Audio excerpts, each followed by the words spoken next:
today was a beautiful day at the market. If you were trading indexes, you would have probably been wondering, how has the market gone up so much today? So if you've been like invested into any stocks, in the US market especially, all the stocks rallied amazingly today. So let's look into it a little more into detail, but not only just stocks and indexes. We will now analyze the Forex market too. We'll also look at gold, how gold's faring, how oil's doing, and also look at a few other futures and bonds as well before we summarize our technical analysis today. So for today's lesson, we will be looking into price action and analyzing the stocks technically to see how is the market faring, where is it heading into, and what's in store for the rest of the week. So without any further ado, let's get started.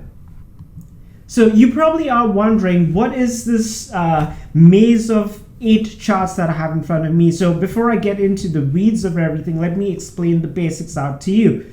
So what I have in front of me is a view that I love to have on any of my charts.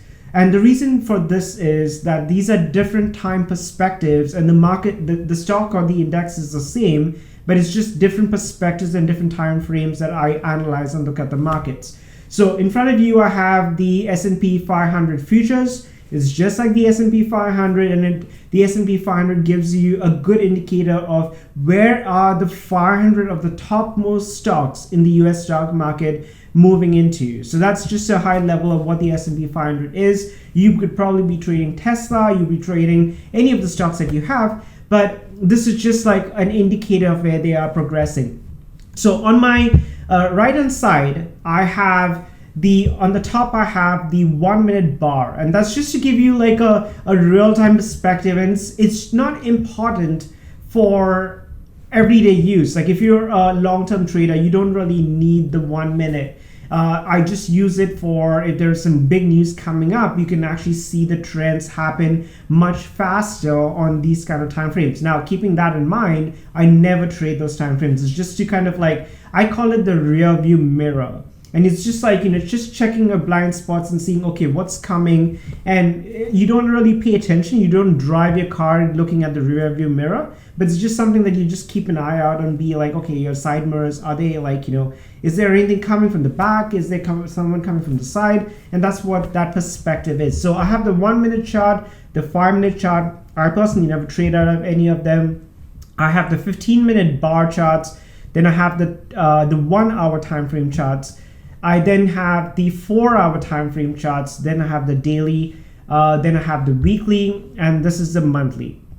Now, the reason why I have all of them together is because it gives me a better perspective of where the market is, like what's happening in the market on these different time frames, and just gives me a better idea of like, okay, on the smaller time frames it's heading down, but on the larger time frames it's heading up, or vice versa. So if you get that picture, it'll help you out. Now, the other thing you might notice is that I do not have too many indicators on my charts, and the reason being that I follow the price action methodology of trading. I feel that it's a more lag-free approach than actually being dependent on indicators. Now, you could always embed an indicator on top of price action, and today's topic or today's analysis would be on price action. However, you could always depend on a secondary indicator just to kind of make sure that whatever your feeling about the market is, or your analysis about the market, attests to if you also have a MACD or an RSI or any of these indicators available. There's like hundreds and thousands of indicators available. So whatever is your preference, keep it as a secondary, not as your primary. The other thing is I do also have volume on my charts, and you'll be wondering, that's just basic. Like, why just have volume on your charts and just look at the candlesticks? The candlesticks give you a better perspective of like what's happening in real time. And by looking at these different time frames, you can just like kind of piece the different parts of the puzzle together to give you a better perspective of the market. Now, I have a few moving averages as well on my charts, and the few that you'll have to keep in mind as I look into this. So this is the daily time frame that I have in you. I'm going to zoom them out. So if you're looking at this from your mobile cell phones, or you're looking at this from a very tiny laptop screen, just do not worry, hang on with me. I'm going to look into these perspectives and then give you just zoom into it to kind of get into a detailed view of where these are trending. It's just so that I give you a big perspective and a big picture, and then I kind of dive into what these charts are actually talking about. So since we've not done this too often before, I'm going to talk about the top time frame. The blue is the 200 period moving average. The purple, or this line that you see here, it's kind of got a purple finish here. That's a 50 period moving average line. I've got the 20 period moving average line. That's this one yellow line over here. Followed by, I've got the 10 period moving average line, and I've got the 5 period moving average line. So again, just different perspectives of the moving averages. To me are just guide rails into where the market is trending. Is it trending? Is it not trending? And gives you a better overall picture of the market. And that's what I'm trying to get out of that. So without further ado, let's get into S&P 500. So I have the S&P 500 futures in front of me, and I'm going to give you a small analysis of these different time frames. I'm going to just ignore the 1 minute and the 5 minute time frame and dive into the hourly time frame. Now, why hourly time frame? The hourly time frame does give you enough of guidance to decide, okay, if you're trading like between a few days, looking at the hour, 4 hour, daily, but your major perspective should always be the weekly.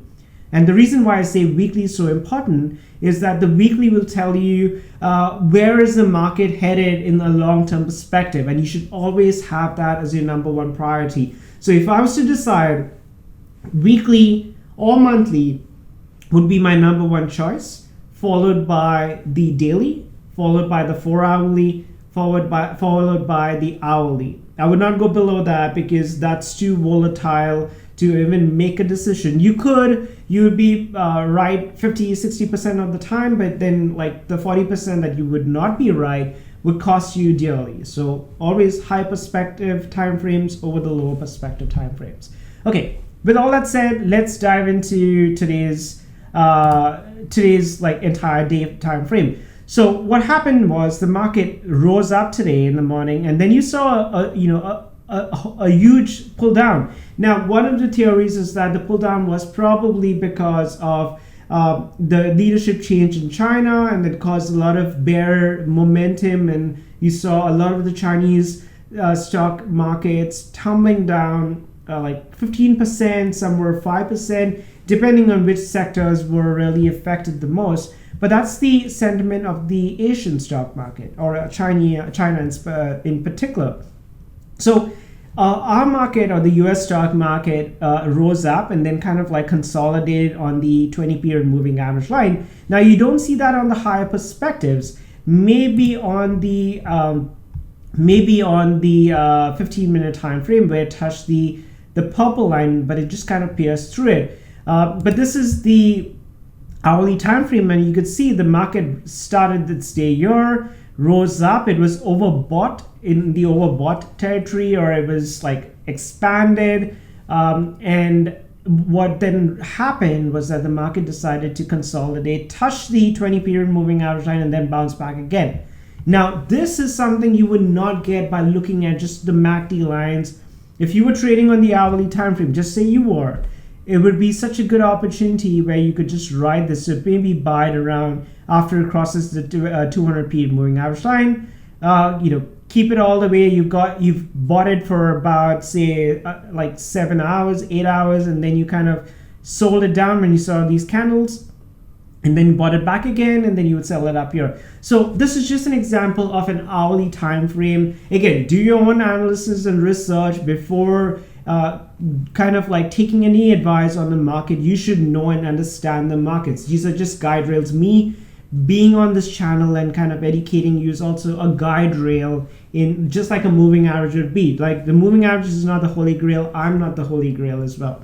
So back again now, let's look at the 4 hourly time frame. So the 4 hourly time frame, it did touch the 200 period moving average line, pierced through it, and then bounced back up there. So this is the 200 period moving average line that you see here. So it did really, I would not personally trade if it's actually falling just below it, because if it's on an intraday or on a daily time frame basis, the important thing to keep in mind is that always wait for the candle to close before you actually step into the trade. Now, if this closed here, this was like intraday, at one point of time, this was actually red, and you would be thinking, oh, the market's going to crash today. Let me just go ahead and sell the market. That would have been a really wrong decision for you, because you would have ended up losing money. So a guide and a lesson to you is that always make sure that you not just short the market any random way. Wait for the candle to close. Whatever candle are you thinking about? Another important lesson that I personally learned as well is that if the market's positive, see the market opens the day at say around 9:30 at 30% in the positive territory, 50% in the positive territory. I think at this time it was around like 1% positive, just at around the around the 9:30ish mark. It was around 1% positive. When the market's so positive and bullish, it's not going to just do a flip out and like go like 2% or 1% down. It does it sometimes, and those are the days where the market actually changes direction, and those are the abnormalities. Happens a few times on a long trend, and that's where the pivots happen and the direction changes. But it's always important to stick with the trend of the market. So if the market's heading positive, stay in the positive direction, like make a bullish buy.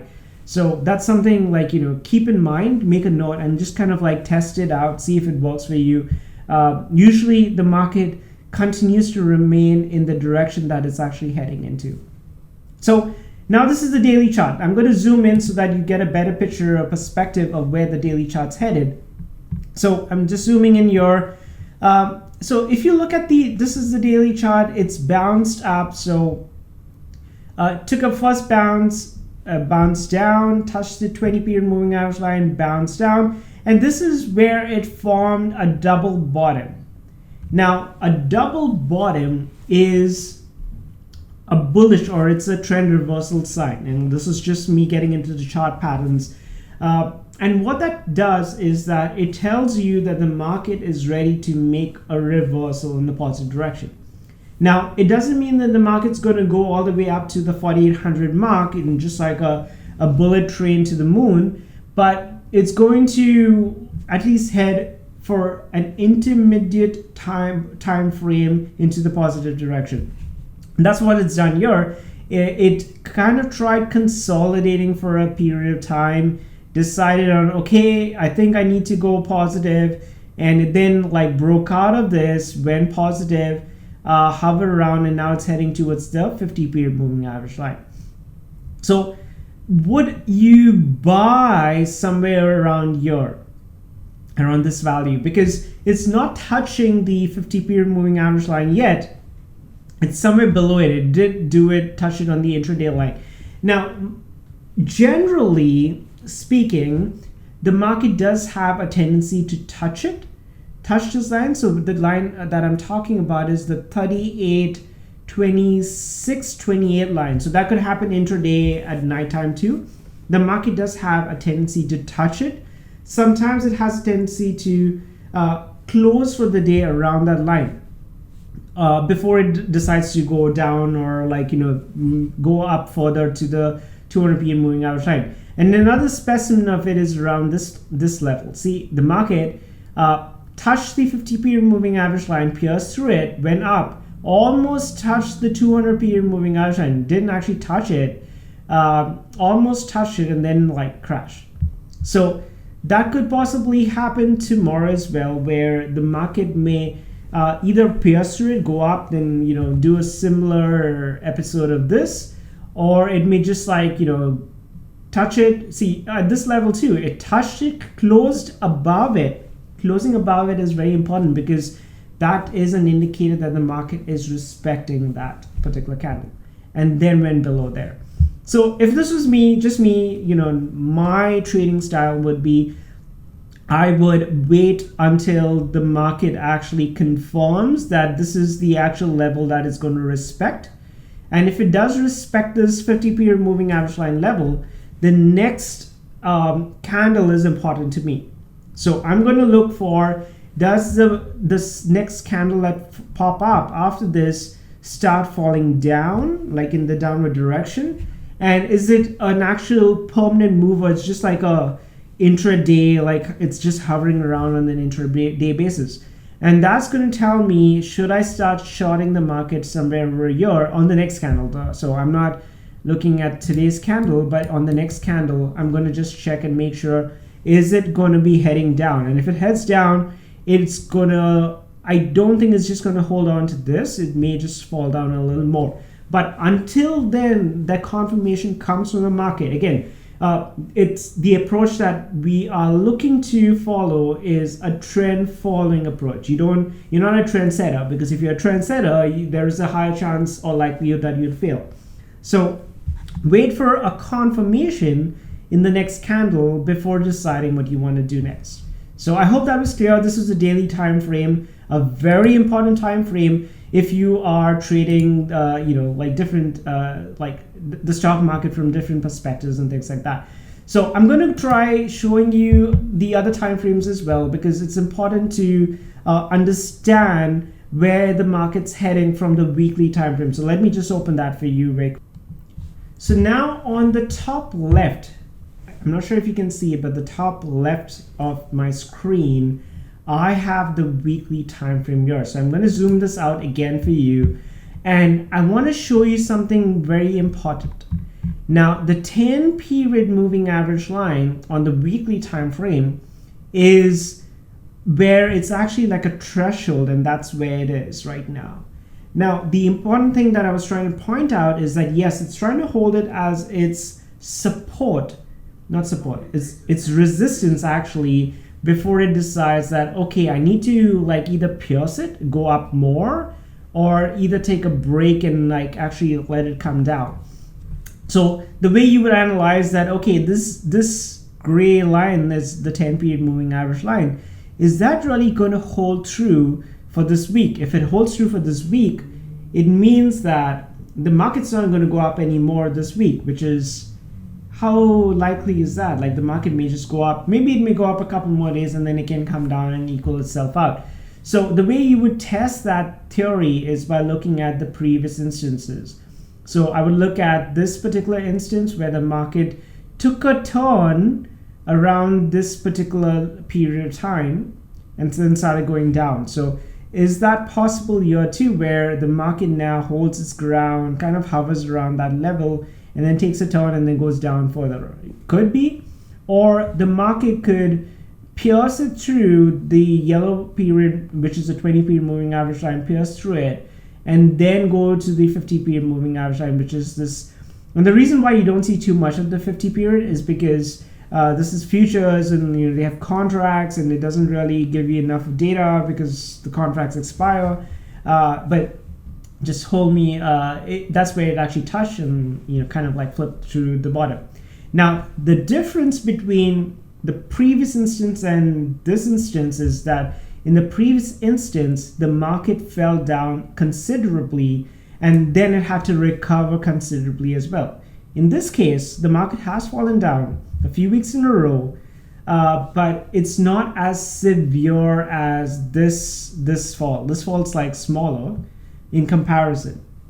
So I would say either, and this is just my theory of the market. The market may either just pierce up a little and then start falling down, or it may touch the yellow, which seems more likely, may either touch the yellow and then, which is a 20 period moving average, and then start turning down.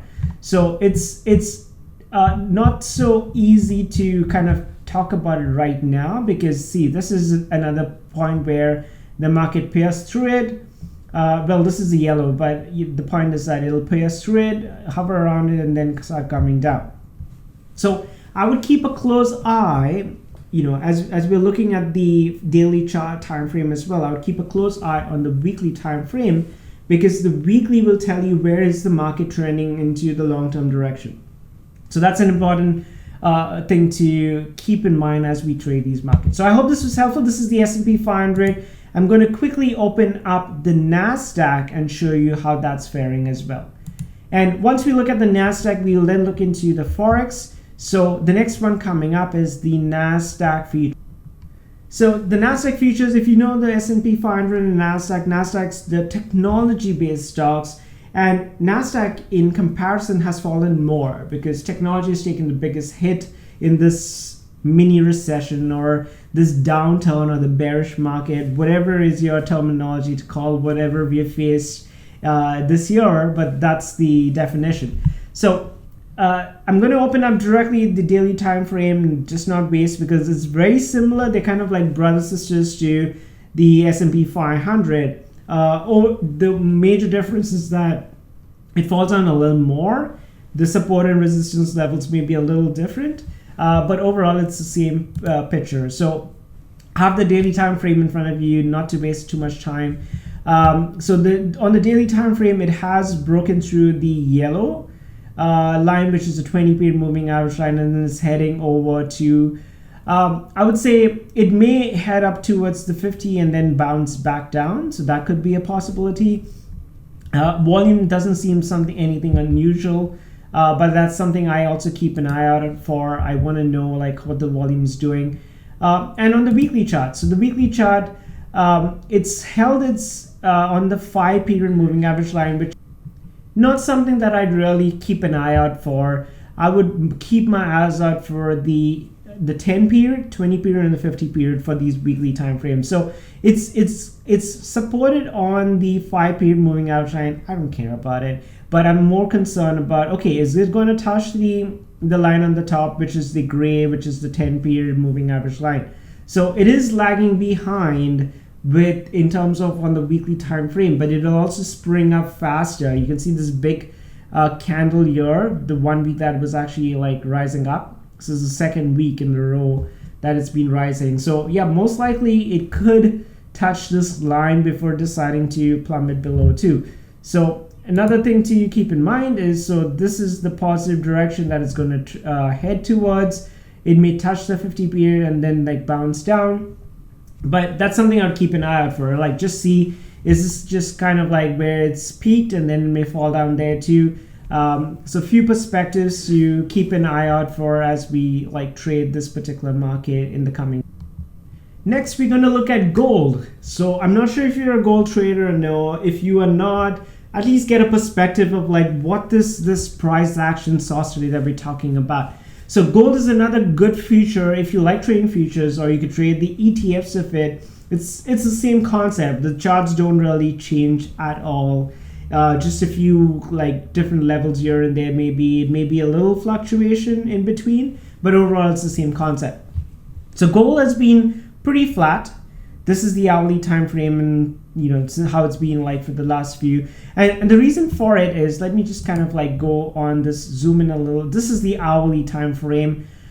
It's because it's kind of like between the 200 and the 50, and it's forming a narrow band, you could call it. It's a narrow wedge it's forming, and it will break out either to the top or the bottom, whichever is the stronger, the 200 or the 50. But to get a better perspective, you can see this here. This is the 4-hour time frame. It's pretty flat there too. And I'm going to zoom in on the daily time frame. So just take a quick snapshot of all of these. I'll come back to it, but let's talk about the daily time frame. So I'm going to zoom out first, get you a better perspective of what's happening to gold. Gold's kind of plummeting. We can see that. That's where it's heading. But the important thing is to buy it at the right value. Don't just buy it, just when, if it's falling down 4 days in a row, that's not a good time to buy. Buy it when it is the right time to buy it at a good level, when it's actually like, gone up and it's touching one of the supports and like, and that's where it's going to head down again. So that's another good point to buy. So let me talk about where and what is the good price to buy gold at. So it had touched the 50-period moving average line, bounced a couple times on the 20-period moving average line, fell down seriously, and then went back to the 50-period moving average line. So the 50-period is supposed to be its support line. Now, if you compare, after it recovers from a big drop, it usually touches the 50-period moving average line. That's the theme now, okay? We are trend followers. So it took a few drops to the 20-period moving average line, went to the 50 period moving average line, and now it's touched the 20 period moving average line again. So based on this pattern that you see in front of you, what do you think would be gold's next move? Now, most likely than not, it could possibly start heading down lower from here. It may either touch the yellow line completely and close at the yellow. It could do that as well, just like it did here, where it closed or it opened for the day close to the 50 period moving average line, and sorry, the 20 period moving average line, and then go down there from there. So that could possibly happen as well. So what I mean by that is, I'm just going to get rid of this. So it may touch the 50 period moving, the 20 period moving average line, and then start heading down from there as well. So keep an eye on that. If it breaks that, there could be a possibility that the market may reverse and go upwards. And the reason being that I don't think that this was a double bottom. It's not so likely but there could be different traders that they may identify this as a double bottom and be like, okay, the market's going to head up higher from here. So just keep that in mind. The market made an unusual turn here, which for a lot of traders may have been predicting that this is a double bottom and the market's going to head up. So keep an eye on this level. If the market starts turning to the lower side from after touching the yellow, which is the 20 period moving average line, it's a good time to start shorting the market. If the market goes upwards, it could possibly go to the 50 period moving average line. Again, to prove my point, that's why we use price action trading, because the market so nicely and respectfully turn on its dime when it touches these moving average lines. It's not just magic, it's just that there are so many traders that respect these moving average lines, and this is historically since the 1920s, when people were sketching it on draft paper. That was the only actual technical indicator that was available, and that's what is still used by and that's what being passed down by generation to generation in trading of wealth management firms, and that's why it's so powerful over the other indicators, which are so new and so niche, and they don't really sell too much as well. So I hope this was helpful. I'm going to go quickly and talk about the weekly time frame, because the weekly time frame is my number one time frame that gives you a much better picture of where the market is at. So that was what we talked about for daily. I'm just going to show you what's in store for this week. So as we talked about, the market took a few plummets down. Now, if the market touched the 50 period moving average line on the daily, that means the market would have touched the 10 period on the weekly. It's just it's very relative to each other. So that's what's happened here. It's touched the 20. This one is where it kind of held on to the 10. It's held on to the 10, and now it's low down here. So what this actually prompts me to think about is that even though the market's holding on to the 5 period moving average line, it is almost at the bottom. It could possibly start heading lower from this point. And so the way the markets work is that it just doesn't keep touching the mean reversion line, or you could call it the area value line, which is in this case this 10 period moving average line. It doesn't keep touching it off it. So what am I trying to say is that it touched it here, different lines, but it touched it over here, and now it's touched it here. So I don't think it's going to touch here again. If it touches here again, it's possibly going to break out. But there could be a possibility that it may start heading lower too. So keep that in mind as you decide your market. So hold a stronger bias to the lower side. And again, that's my educational guess. It could change tomorrow. There could be a news that comes out that may completely alter today's perception of the market. But keep that in mind. So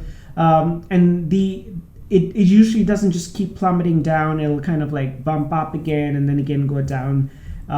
So that's my analysis on the gold market. So I'm going to go to the crude oil market and let's see what that is in store for this week and for today. So crude oil, I'm just using the micro futures. You don't have to use it. It's the same concept, but you can pick either or. Oil too was like pretty flat today, nothing really to talk about. It did bounce down, well, not bounce, but it did actually fall down a lot for a certain portion of the day and then kind of like recovered from there. So that's where it is trading, very flat. Daily time frame too, nothing really to talk about. Something that I try to advise everyone not to do is that if you see, like, never trade when the moving average lines are flat. You don't want to predict, is it going to go up, is it going to go down, because there's so much of choppiness. If you put any of your stop losses or you put your profit target, it's going to get hit and it'll, like, take you out. So wait for a trend to be found and determined and then make a decision into the market. I would not look at these volumes here because I'm looking at the futures volume. The futures volume increases because this is like the December contract. It would cause the futures to trade in a certain way, since like more aggressively at this point of time. Now to the weekly chart, let's see if oil's at a position to take a call. I would say no, not right now, because it's holding on to the 50 period moving average line. This is the period that you see here, and it's hovered on it. It's just kind of hovering on it, trying to decide what is its next move. The last 2 weeks will be identical to each other, so I would just avoid oil for now. Let it show you some direction. Maybe we come back to it a few days and see what's in store for it. So with that, I'm going to go into the Forex market now and just check a few of them out. So this is the Aussie dollar. I was actually thinking about trading this today and was very, very inclined to get into this particular stock. But I wasn't just sure, what's in store. It seems to be flat, like seriously flat. So I decided not to really get into it. But I wanted to talk about the higher time frames, because the higher time frames doesn't actually say this was flat. So what the high time frames would tell you is that, okay, it touched, let me just zoom out. Okay, so I think the Aussie dollar follows a very similar pattern to how gold's trending as well. Like, it just kind of like went up and it's starting to head downwards now. So I'm trying to see what price did the Aussie dollar close at for the end of the day. It doesn't show me because the market's just ended for the day. But the Aussie dollar did touch this. This is on the daily time frame at the early part of the day and then plummeted. So if you were to short the Aussie dollar over here, you would have at least made some good money today, because it really fell down. And if you don't trade Forex, you are kind of like risk adverse. You can always go to the micro futures as well. Like, you don't have to be completely dependent on these big mega contracts with the actual like the 6A and all of those. This is a better way if you want to go trade small, just to kind of figure out what's your niche. And if you understand these markets, generally Forexes don't trend as much for long-term trends, but however, like as you see now with all this market turmoil, it is kind of giving you a good strong trend. So I wouldn't kind of negate this market in terms of like decision making. Now I'm going to show you the weekly time frame too. So the weekly time frame, very, very strong downtrend here for weeks. So if you were to, this is where I would have got in. Unfortunately, I wasn't looking into the Aussie dollar back then, but this is where I would have got in. Wait for it to get overextended. I see a good candle coming up. I would have closed my position here. Now, this is where it is right now. It touched the 20 period moving. Is this a 20? No, it's a 5. It touched the 5 period moving average line, and now it's heading down lower. Where would this head? It would possibly head down to the 0.62116 mark. So that's why I say the weekly time frame gives you so much of a better picture into where it's trending now, what's the future in store for it. So it did go down and then it bounced back up, but that's typical. The markets just don't go like a Z or like a W. It just kind of like takes its time to get wherever it has to go. So that's the Aussie dollar for you. I'm going to look into the British. Is this the British pound? It is a British pound. So this is 6B. I don't know if you know what that is, but this is just the British pound. With the new prime minister in Britain that's just been announced, I'm just trying to see if there is any direction that the market left with. So it did end up a little lower, not too much, but it touched. This is the support line that you're seeing here, and this is the 50 period moving average line, and it's holding on to this 50 period moving average line for support. And I wouldn't say this is support, this is resistance actually, and it's in a very small range right now, but if it breaks down the range, it's going to head towards the 1.0692 level. So this is where you could target it. Now this was a false move, and it actually caught me off guard too, because I thought to myself, like, okay, it's actually touching this. It's going to go back to this level again. However, it didn't do that. And the reason being that markets, if it's taken such a strong move to the bottom, move to the top, it just doesn't keep going as a W. It'll kind of take its time, make sure it touches this. So it could possibly try to touch it one more time and then start heading down. And it may head down a little stronger. So just keep an eye out on the British pound too and see how it's going to trend. Now I'm going to look into the euro. Euro is another one. I wouldn't say it's so similar. It's performing similar to the pound. It is that, but the moves are varyingly different from each other. So look into the daily. I'm going to skip all these shorter time frames. If you get a perspective of the bigger time frames, that's good enough. It'll help you decipher how you should be trading. And this is, again, all for educational purposes only. Don't use my advice as your as a means to put in your hard-earned trading money. Use my thoughts of the market and then decide what's the best approach for you. So the market's going down in a flatward direction right now, possibly heading towards a 50-period moving average line. This was the daily time frame.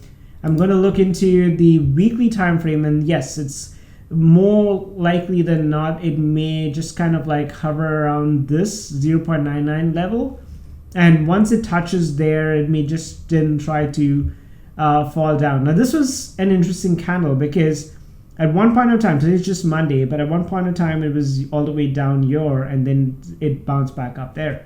So it may eventually come down, or it may just try to touch this intraday on a daily time frame basis, one of the days of this week, and then bounce back down again.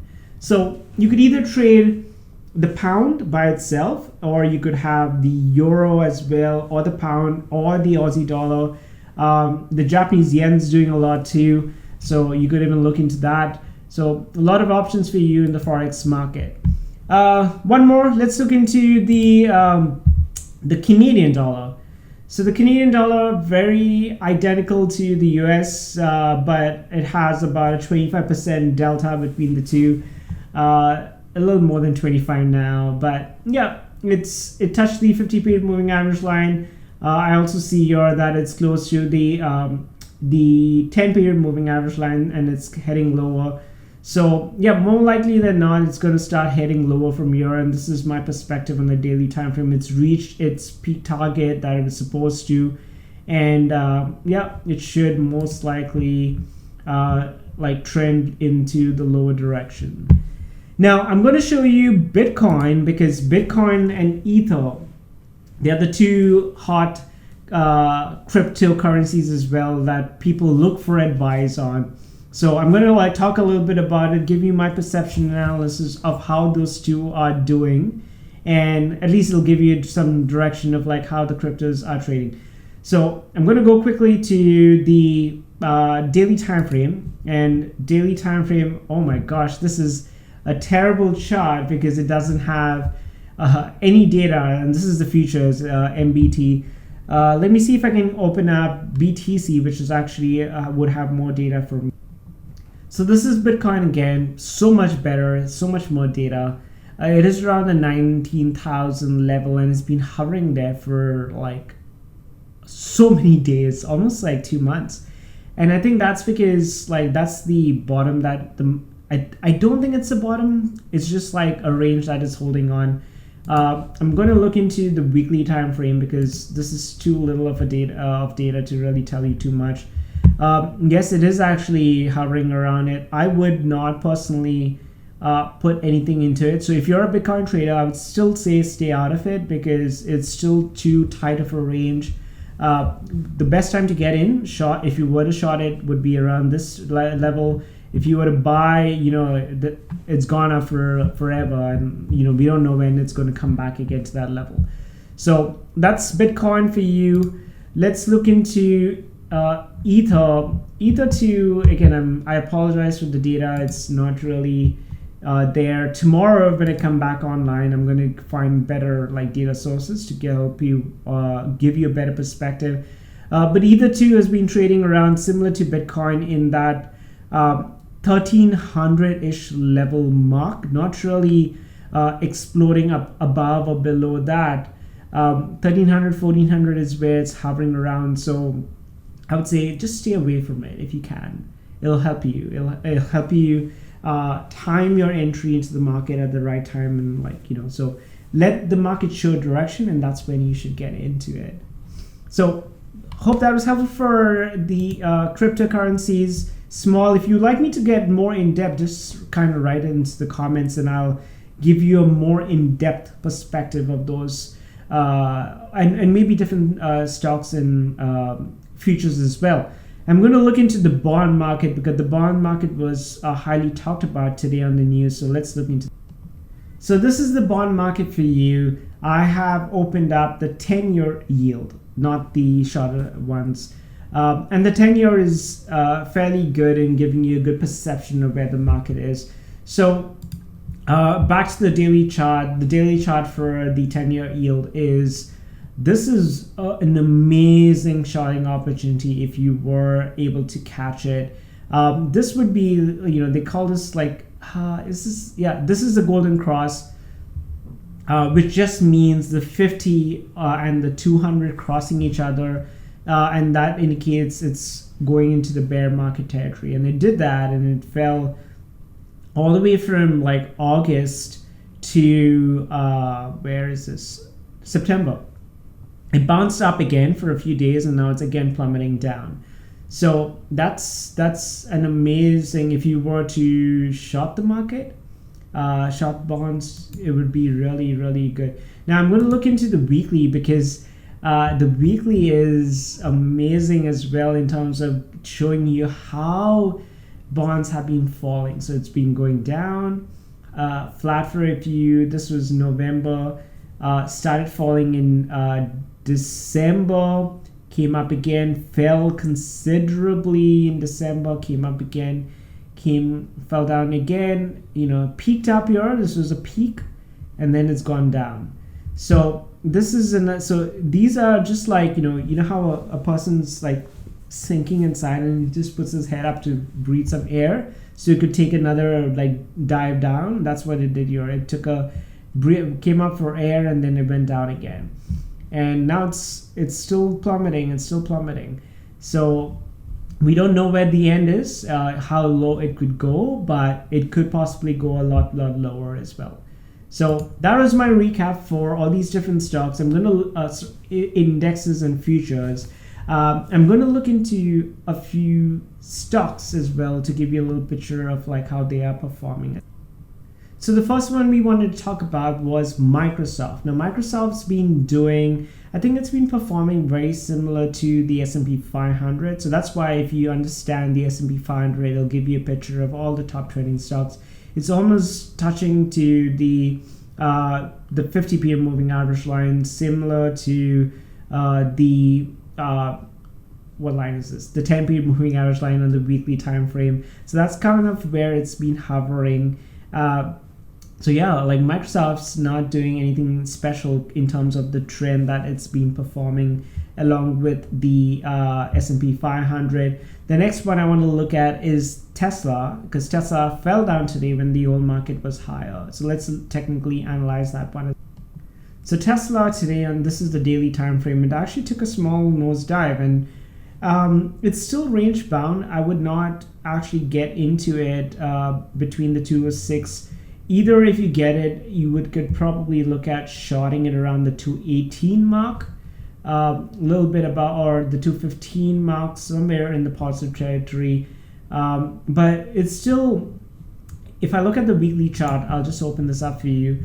It is in the oversold territory, so there is a possibility that it may just kind of like hover back up to this the 5-period moving average line. So we still don't know that yet, so I would say just wait for a confirmation. It seems to be too range bound and not the right time to make a decision. So I hope this was helpful to you. I've kind of covered a lot of different charts, indexes, a couple stocks, and some futures as well. If there is something in particular that you personally have been trading and trying to analyze it from a price action perspective, like does it make sense to enter it now? What does the future forecast look like?